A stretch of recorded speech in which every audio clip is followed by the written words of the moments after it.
The Royal Tenenbaums is the most Wes Anderson movie of Wes Anderson's career, in my opinion. He's that director that films everything like it's a book, which is probably a good thing. He's described as absurdist, ironic, and whimsical, which is kind of short for crazy. And I'm all down with crazy. Just ask my ex-girlfriend. These films lean big on a rich color palette that sets the tone and wouldn't work in any other film but these. He saturates and desaturates the colors more than a bad LSD trip. Just like a Cholo's car that sits immovable under a tree for years, these colors show the growth and steady decline of characters and a setting. He concentrates on stories that revolve around flawed misfits with selfish desires who are walking contradictions, such as when children act like adults and adults act like children. His narratives are augmented through highly curated costumes and set designs that act as representations of characters or the story. He frames them with a symmetrical filming technique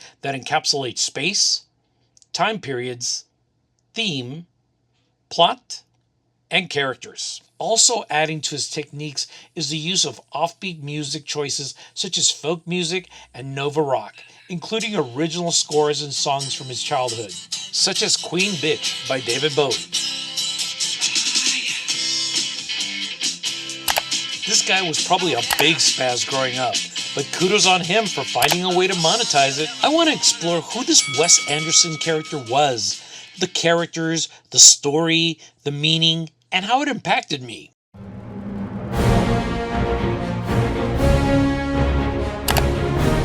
Wes Anderson was born on May 1st, 1969, in the city of Houston, smack dab in the great state of Texas, to Ann Anderson, a realtor and archaeologist, and Melver Leonard Anderson, who worked in advertising and public relations. He is the second of three brothers, and his parents divorced when he was just 8. His older brother Mel is a physician, and his younger brother Eric Chase Anderson is a writer and artist whose paintings and artistic style has been represented in many of his films, including this one. Anderson's ancestry is English, Swedish, and Norwegian, and his pasty complexion shows that. He graduated from St. John's School in Houston in 1987, which he later used as a prominent location in Rushmore. As a child, Anderson made silent films with his father's Super 8, which starred his brothers and friends.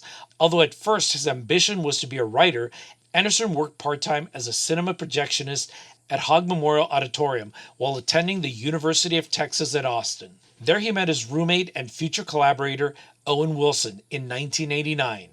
In 1991, he graduated with a bachelor's in arts and a major in philosophy because, of course, he did. That's enough of that. Now to the characters of the movie. First we have the character Royal Tenenbaum, played by the late, great, and infinitely versatile Gene Hackman. He manipulates people, he cares for nobody but himself, and he's a proper son of a bitch, as described by Henry Sherman. But he's more than that. He's charming, he's witty, and eventually vulnerable, and he shows a capacity for real growth. He's a walking contradiction to his namesake. He doesn't even act what we would perceive as royal. He cusses, he drinks, he kind of shits all over his kids a bit. And like many of the actors, Anderson wrote it specifically for Gene Hackman. Well, Wes called my agent a couple of years ago and wanted to meet me. He told me that he had an idea for a film that he'd like me to be in. And I asked him not to do that, to write it for me, because I don't particularly like things that are written for me. I'd rather invent things that are, rather than have to do something with somebody's idea of who they think I am. The collaboration between creator and actor made for one of the most unique characters in Wes Anderson's career, if not one of the more difficult ones. Gene is doing this. I can see you frowning and moving around over there. The character of Royal approaches everything from the point of practicality and profit. He drives the narrative forward when he realizes that his wife is going to get married and he has to do anything in his power to stop that. Ethelene Tenenbaum is played by the iconic Angelica Houston. She's an archaeologist and was inspired by Anderson's own mother. One can only wonder how many of the attributes the two women shared. She's raised the children by herself for years and is ready to move on from her marriage. She's a good mother for the most part and has prepared her children for a successful life. But she's a little pompous and even writes a book on the subject, referring to her children as geniuses. The original concept of the film was to write a story about genius children, but it morphed into so much more. In the film, Houston's character prepares the children to be successful while neglecting some of their other needs. We see that when she gives young Chaz $187 for reasons unknown and slightly blows off her daughter when she tells her that she's depressed. Chaz Tenenbaum, played by Ben Stiller,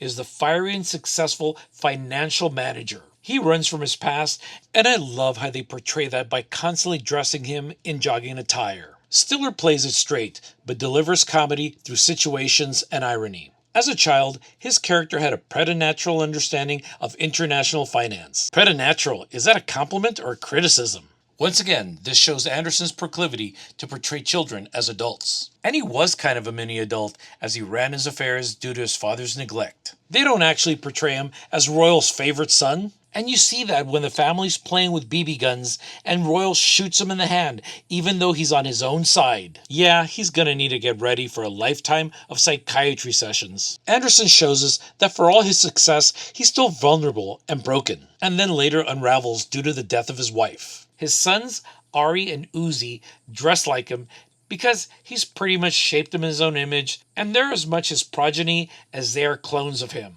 Richie Bomber Tannenbaum, played by Luke Wilson. This romantic character is the only true innocent and good-natured person in the whole group. Royal takes him out on typical family excursions, like dogfights, while excluding his brother and sister. Margot Tannenbaum, played by Gwyneth Paltrow. She's Royal's adopted daughter and a walking contradiction. She dresses in conservative attire and carries a Birkin bag. She sports bass loafers and a mink coat while engaging in promiscuous sex, chain smoking, and wearing heavy makeup. The story doesn't really go into why they adopted her, but I'm guessing they're trying to franchise their child development project. She's always looking for her dad's attention, writing plays, starring in plays, but that's to no avail. 'Cause, Royal's kind of an ass. She ends up marrying the way older Raleigh Sinclair, played by Bill Murray, because she's got daddy issues. I think she treats him terribly and rejects him because her own father rejected her. You don't love me anymore, do you? I do, kind of. Eli Nash, played by Owen Wilson. He's a neighborhood boy that hooks up with Margot to complete her rebellious arc. He's constantly wearing this ridiculous cowboy outfit in his adulthood, and that's probably because it emphasizes that he's such a phony, and feels like a phony. And I bet if he married Margot, he'd probably take her last name. The guy's got issues. Pagoda, played by Kumar Payana. He's the short, stocky Indian servant to Royal. He represents his past and demonstrates that Royal never really made any friends. I mean, when your best friend is a servant who stabbed you once, that probably means you got problems. Also, I think he's an ex-hired assassin. Henry Sherman, played by Danny Glover.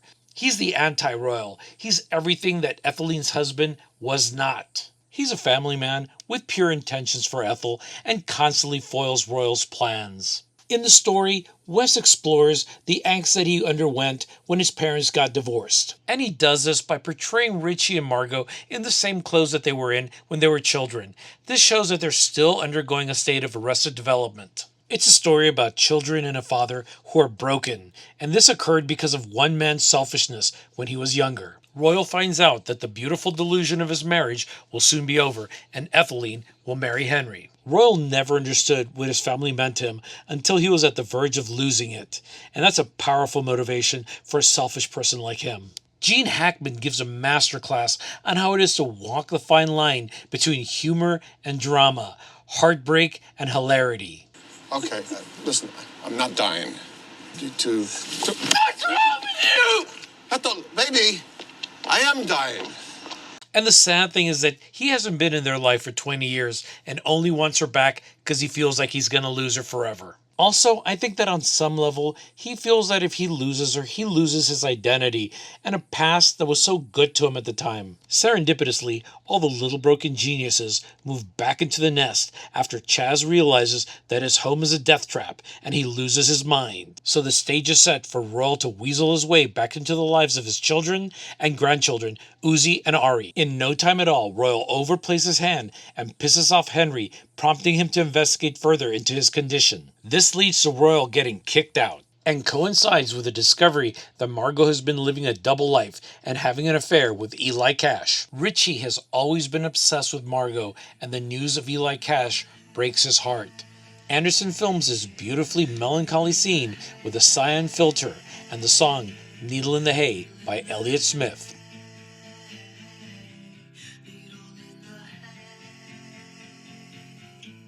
Eli Nash, played by Owen Wilson, channels his future wedding crasher character and goes on a drug-induced rampage and crashes the wedding, killing Chaz's dog Buckley. Royal eventually succumbs to a heart attack and is buried by his family. Chaz weeps.